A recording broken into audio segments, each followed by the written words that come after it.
Tube ओजस्वी English classes. कैसे हो आप सभी? और गाइज आपकी पढ़ाई कैसी चल रही है?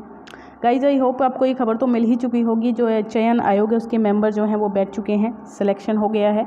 तो आप जो मेंबर बैठेंगे जैसे ही, तो वो डिस्कस ज़रूर होगा आपके एग्ज़ाम्स के विषय में।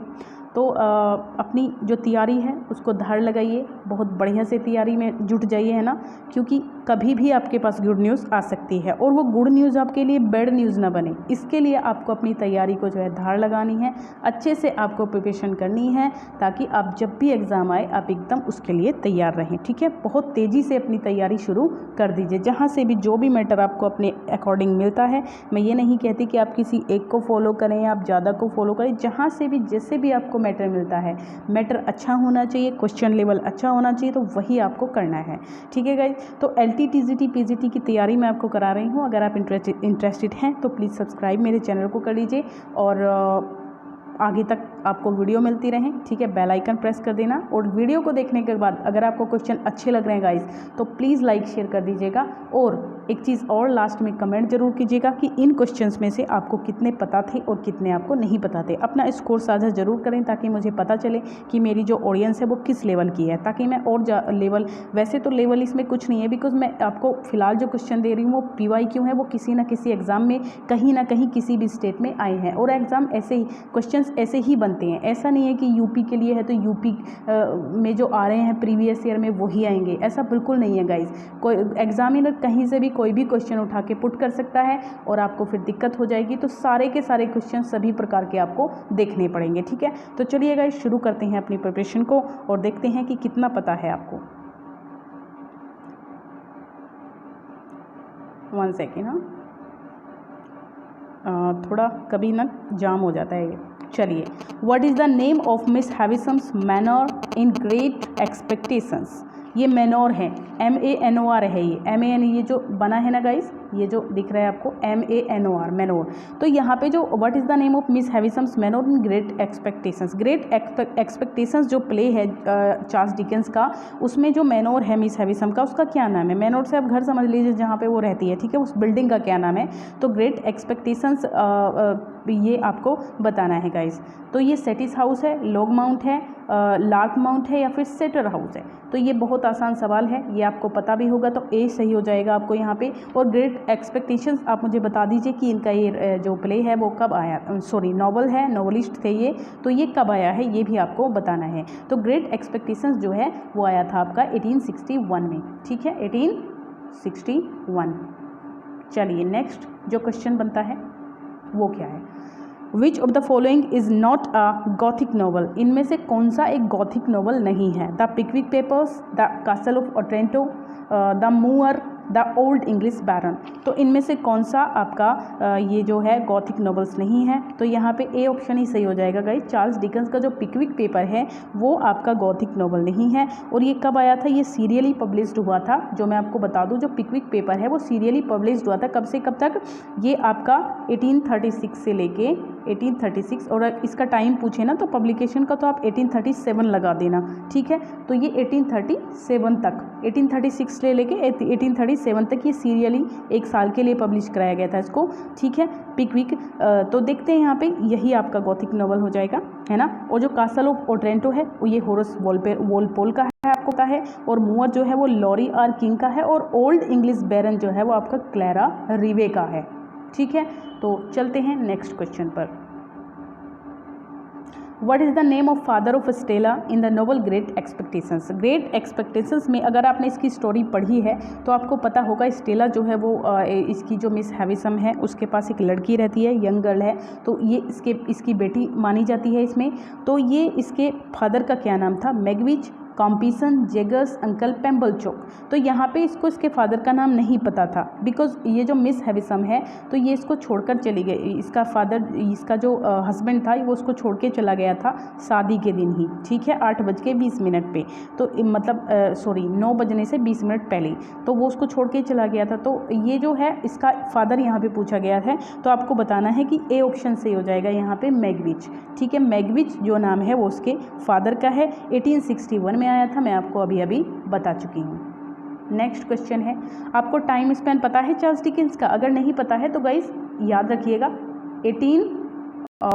1812 से लेके 1870, ठीक है, ये इनका लाइफ स्पेन रहा है। 1812 में इनका बर्थ हुआ था, जन्म हुआ था, और 1870 में इनकी डेथ हो गई थी। तो ये टाइम स्पेन भी आपको याद रखना है, डेट याद रहे ना रहे लेकिन ईयर आपको ज़रूर याद रखना है, ठीक है। चलिए नेक्स्ट क्वेश्चन क्या बनता है हमारा, A tell of to Cities by, यही है ना, हाँ यही है। तो A tell of to Cities by Charles Dickens is about the following two cities.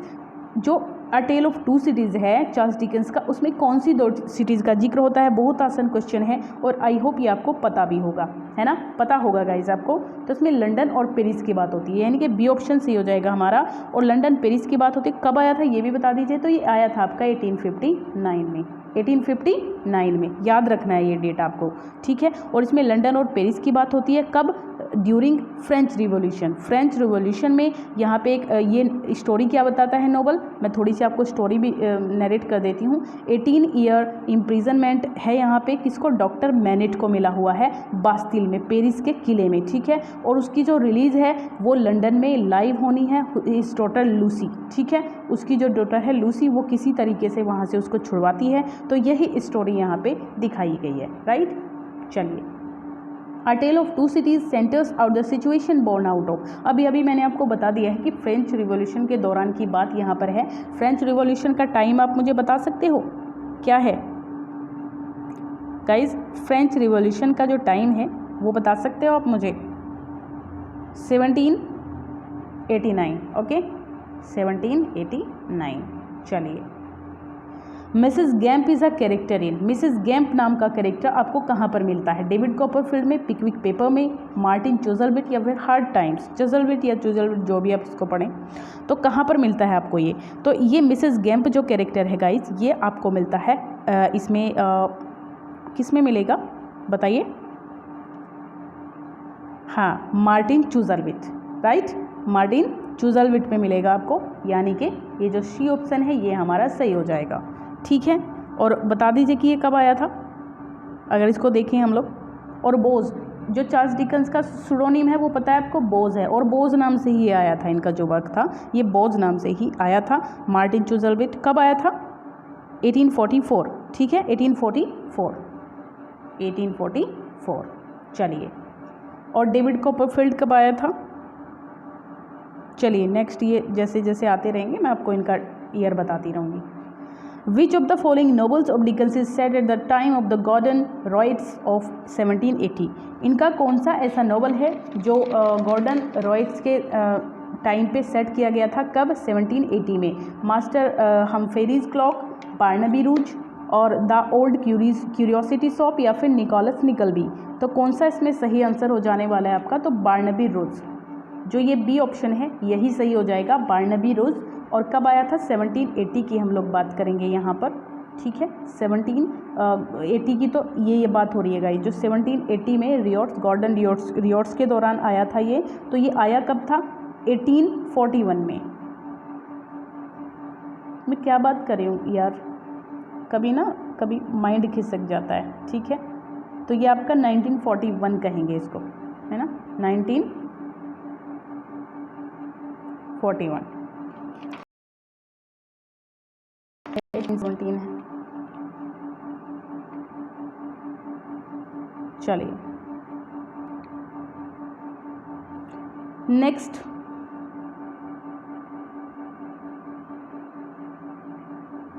Who among the following Dickens characters appears as a ghost.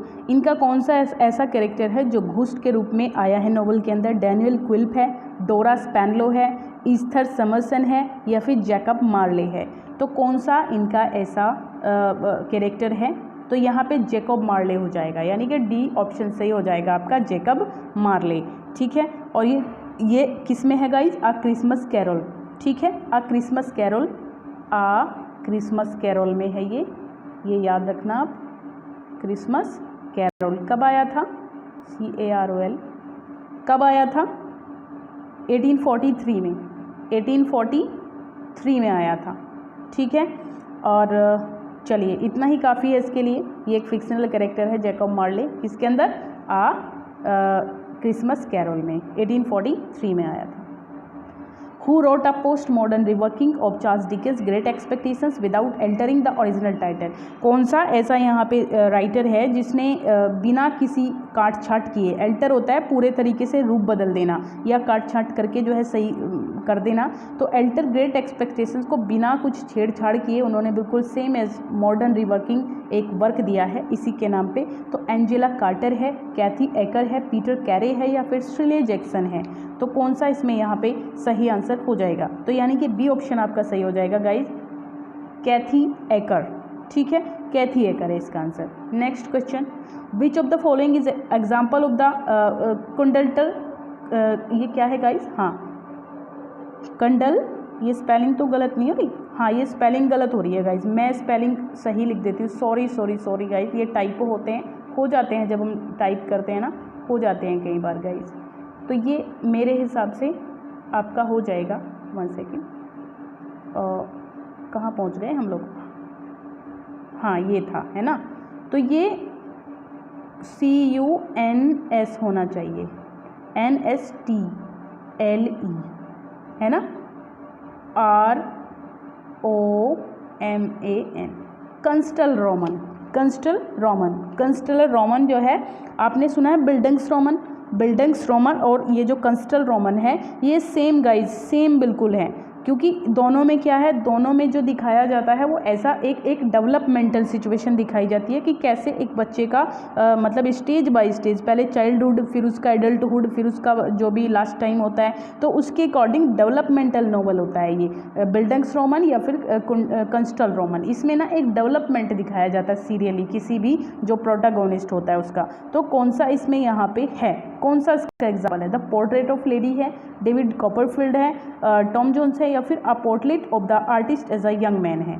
तो यहाँ बताना है आपको। तो यहाँ पे गाइज आपके 2 हो जाते हैं, टॉम जोन्स और ये जो a portrait of a lady है ये हो जाता है आपका। ठीक है, बी टॉम जोन्स नहीं, हाँ डेविड कॉपरफील्ड, सॉरी, और ये डी डेविड कॉपरफील्ड हो जाएगा आपका और portrait of the artist as a young man हो जाएगा। ये दोनों ही आपके कंस्टल रोमन है। डेविड कॉपरफील्ड में आपको पता है कि कैसे उसका दिखाया जाता है बचपन से लेके बड़े होने तक का सफ़र, है ना। तो ऐसे ही A portrait of the artist as a young Man में है। ठीक है, चलिए नेक्स्ट क्वेश्चन क्या है हमारा, अरेंज द फॉलोइंग नॉवेल्स। इनको अरेंज करना है आपको क्रोनोलॉजिकली, सही क्रोनोलॉजी में इनको अरेंज करना है।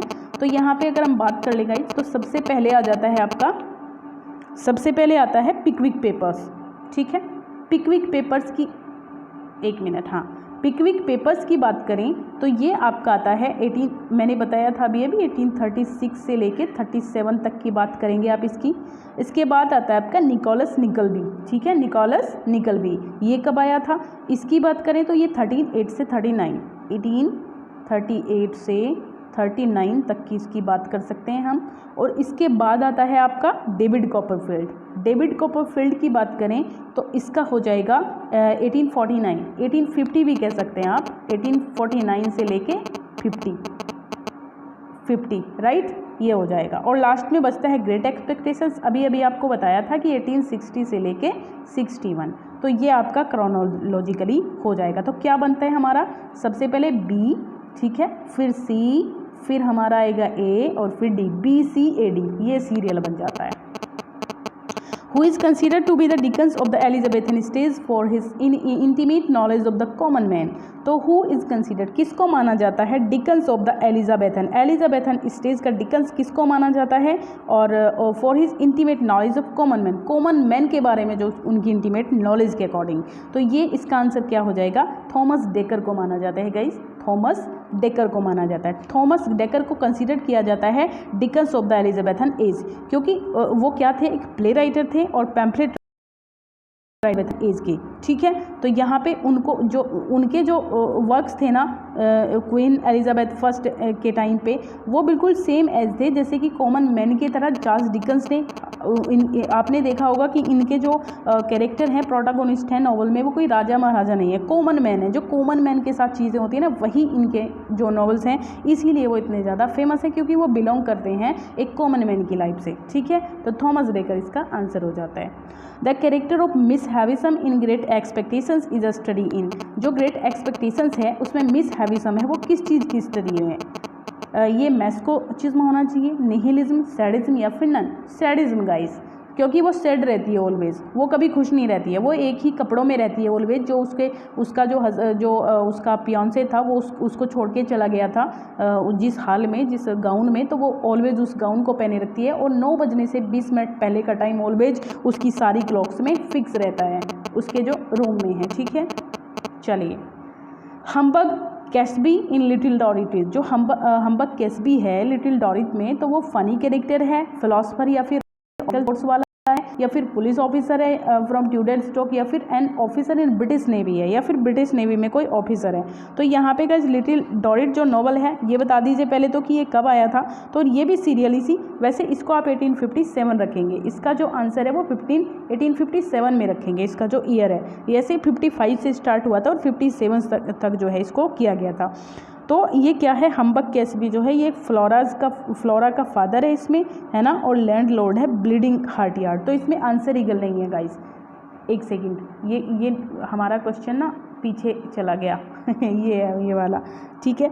तो यहाँ पे मैं बता दूँ आपको, इस क्वेश्चन को जो है यूपीएससी ने डिलीट कर दिया था क्योंकि इसके आंसर ही गलत दे रखे थे। ये प्रीवियस ईयर कब आया था, ये 2021 में आया था क्वेश्चन, लेकिन इसको डिलीट कर दिया था बिकॉज इसमें कोई सा, क्योंकि वो क्या था, वो एक ब्लीडिंग हार्ट यार्ड मतलब लैंडलॉर्ड था, ठीक, ब्लीडिंग हार्ट यार्ड, ठीक है। चलिए,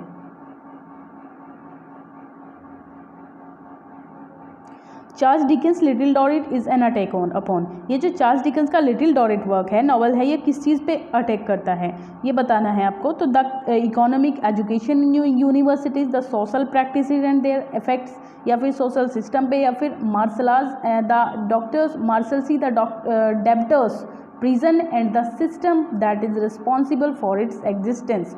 तो ये आपको बताना है कि कौन सा इसमें यहाँ पे आंसर हो जाएगा इसका। तो यहाँ पे गाइज ये डी ऑप्शन सही हो जाना चाहिए, ठीक है, डी ऑप्शन सही हो जाना चाहिए। मार्शल सी डेब्टर है ये ना टाइपो बहुत होती हैं गाइज, मुझे टाइम तो इतना मिलता नहीं है, कैसे से बनाती हूँ आपके लिए। डेब्टर भी डेटर पढ़ेंगे इसको, ठीक है, पहले पढ़ा करते थे, डेटर पढ़ेंगे इसको, ठीक है। तो ये डेटर है, तो यही इसका आंसर हो जाएगा। In which novels of Dickens do the characters, आपको कौन से नॉवल में मिलेंगे ये वाले कैरेक्टर, ग्रैंड ग्राइंड, बाउंडरबी और सिसिजुक। तो काफ़ी इंपॉर्टेंट है ये वाला नॉवल और इसके कैरेक्टर भी काफ़ी इंपॉर्टेंट है। तो ये आपको बताना है मुझे, जल्दी से बता दीजिए। तो ये आपको मिलेगा इसमें हार्ड टाइम्स में, राइट, हार्ड टाइम्स इसका आंसर हो जाएगा। तो ये आपको इसी में मिलेंगे। कब आया था हार्ड टाइम्स, 1854 में। कब आया था, 1854 में।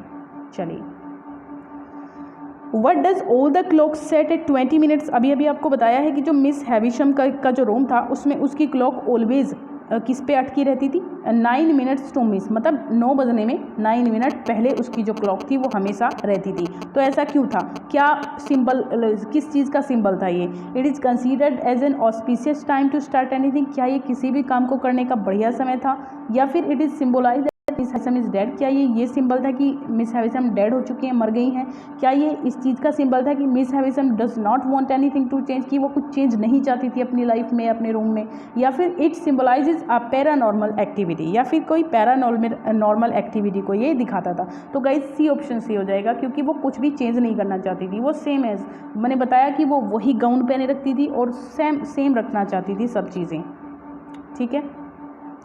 With whom did Pip live with at the beginning of the play Great Expectations? तो Great Expectations की स्टार्टिंग में जो फिलिप पिरिप नाम है वैसे इसका, लेकिन शॉर्ट में पिप, ठीक है। पिप किसके साथ रहता था, तो यहाँ पे गाइस ज़्यादा पढ़ने से बेहतर है मैं आपको ऐसे ही बता दूँ कि सिस्टर और ब्रदर इन लॉ के साथ रहता था। सिस्टर बहुत क्रूअल थी, उसको पीट भी देती थी, लेकिन जो उसका ब्रदर इन लॉ था, जीजा था, वो बढ़िया आदमी था, उसके साथ काफ़ी उसकी बनती थी और वो उसका अच्छा दोस्त भी था, ठीक है। चलिए, Oliver Twist is also known as, Oliver Twist को हम और किस नाम से जानते हैं, अंडरटेकर से, द पेरिस बॉय प्रोग्रेस से। तो यही हो जाएगा, बी ऑप्शन से हो जाएगा, यानी कि पेरिस बॉयज प्रोग्रेस। चलिए, I care for no man on earth and no man on earth care for me, मतलब मैं इस धरती पे किसी भी आदमी के लिए केयर नहीं करती हूँ और ना ही कोई आदमी मेरे लिए इस धरती पे केयर करता है, ये बताना था आपको। तो बता दीजिए फटाफट से, ये किस में आया है, great expectations, a tell of two cities, hard times, a tell of to cities या फिर डेविड कॉपरफील्ड, किस में आया है ये? तो ये guys a tell of to cities में आया था, यानी कि ऑप्शन सी सही हो जाएगा हमारा, है ना। ओके गाइस, चलिए। Who called Dickens the greatest of superficial novelist? किसने कहा है डिकन्स को the greatest of superficial novelist? Leo Tolstoy, Anton Chekhov, Virginia Woolf या फिर हेनरी जेम्स? तो हेनरी जेम्स सही हो जाएगा यहाँ पे। चलिए नेक्स्ट क्या क्वेश्चन है, who said it is the custom on the stage? Guys like कर दीजिए अगर आपने अब तक नहीं किया है, और कमेंट जरूर कर दीजिएगा लास्ट में, और एक शेयर कर दीजिए फटाफट से, ताकि वीडियो जो है रन करे, ज़्यादा से ज़्यादा लोगों के पास पहुँचे। प्लीज़ रिक्वेस्ट है आपसे गाइज, इतना सा ही मांगती हूँ, ज़्यादा आपसे कुछ लेती नहीं हूँ, मैं मेहनत आपके लिए करती हूँ, तो उसका थोड़ा सा तो आप दे ही सकते हो ना, लाइक कर सकते हो और एक शेयर कर सकते हो, और एक कमेंट में ये बता सकते हो मुझे कि मैम हमारे इतने मार्क्स बने हैं, ठीक है, हमारे इतने सही आए हैं, राइट। चलिए, तो who it is the custom on the stage in all good murders melodramas to present the tragic and comic scenes in as regular alteration as the layers of red and white in a side of streaky well cured bacon? तो ये किसने कहा है? ये guide Charles Dickens ही इसका answer होगा, तो Charles Dickens का ही ये स्टेटमेंट है। Dickens caricatured utilitarian thinking with telling directness in his portrayal of? उनके कौन से नॉवल में आपको यूटिलिटेरियन थिंकिंग नज़र आती है और कैरिकेचर मतलब उसका मजाक बनाया है? कैरिकेचर होता है एक तरीके से मजाकिया चीज़ें करना, तो उन्होंने कैरिकेचर्ड किया है यूटिलिटेरियन थिंकिंग को, किस में? तो ये आपका हो जाएगा किसके जरिए, है ना। तो पहले तो बता दूं आपको कि हार्ड टाइम्स में किया है, अब आप समझ गए होंगे हार्ड टाइम्स में। कब आया था हार्ड टाइम्स, बता सकते हो? 1854 में आया था, और किस कैरेक्टर के जरिए किया था? तो थॉमस ग्रैडग्रैंट, क्योंकि थॉमस ग्रैडग्रैंट ऐसा बंदा था जो कुछ भी मतलब नहीं उसूलों पे चलने वाला था, प्रैक्टिकल लाइफ को नहीं मानता था। वो कहता था कि जो उसूल आदमी को होने चाहिए उसी को उस पर जो है पूरे जीवन चलना चाहिए, बिल्कुल टस से मस नहीं होना चाहिए, है ना। तो वो ये बात यहाँ पे कहता था, ठीक है। चलिए नेक्स्ट क्वेश्चन है, Charles Dickens was the first editor of a newspaper which started in 1846? तो कौन से एडिटर किस न्यूज़पेपर के वो जो 1846 में स्टार्ट हुआ था? The morning Chronicle, daily news? तो डेली न्यूज़ आपका सही हो जाएगा, बी ऑप्शन आपका सही हो जाएगा गाइज। चलिए लास्ट क्वेश्चन है आज का, विच of the following statement is not correct about Dickens? I hope आपको क्वेश्चन बहुत अच्छे लगे होंगे गाइस, वाकई में क्वेश्चन मज़ेदार हैं। तो इसमें बताना है आपको कौन सा करेक्ट नहीं है। क्या melodramatic element is chiefly noticeable in his early works? क्या उनके शुरुआती कामों में जो उनके शुरुआती वर्क्स थे, ओलिवर ट्विस्ट और निकोलस निकलबी, तो इनमें क्या आपको जो है मेलोड्रामेटिक एलिमेंट नज़र आ रहा है? या फिर the illustration of hard street appears in Little Dorrit? या फिर the strength and weaknesses of Dickens humour and pathos lie in the hypersensitive imagination? या फिर the term Newgate novel is inspired by Dickens? तो आपको बताना है कि कौन सा इसमें से सही हो जाएगा। यहाँ पर जल्दी से बता दीजिए गाइज फटाफट से। तो इसमें जो आंसर रह जाएगा वो आपका डी हो जाएगा गाइज, है ना। ये इनके बारे में गलत है कि जो इनका न्यू गेट नॉवल है वो किससे इंस्पायर है। टर्म न्यू गेट इनके नॉवल न्यू गेट से इंस्पायर नहीं है गाइज, ठीक है। जो टर्म न्यू गेट है वो किससे इंस्पायर था? वो तो मतलब एक नॉवल था जो पब्लिश हुआ करते थे, ओल्ड बरेली नॉवेल्स इनको कहा जाता है। 1820s की बात है ये, 1820s की ये बात है, और 1820 से लेके 40 है ना, 40 तक के टाइम पीरियड में ये जो है न्यू गेट नॉवल पब्लिश हुए हैं, ठीक है। तो इनसे इनका कोई लेना देना नहीं है। तो गाइज आई होप आप लाइक शेयर कमेंट ज़रूर करेंगे, प्लीज़ पर कमेंट कर दीजिएगा और पढ़ते रहिएगा गाइज, बहुत अच्छे से तैयारी करिएगा, ठीक है। Okay bye bye, take care, good night.